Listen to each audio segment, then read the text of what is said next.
ভূতনা পর্যন্ত আমায় চ্যালেঞ্জিং করছে। একবার যদি চাঁদে যেতে পারি না।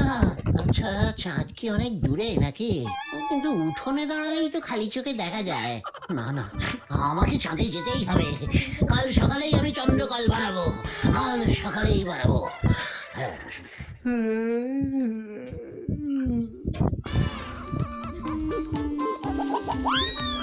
মাস্টার! Heio Maro!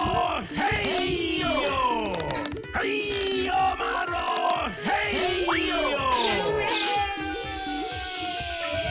যা, সত্যি সত্যি চলে গেল। কি জানি কোথায় গিয়ে পড়লো। ওরে বাবা! ওরে বাবা! একি আমি কোথায়? আমি কোথায়?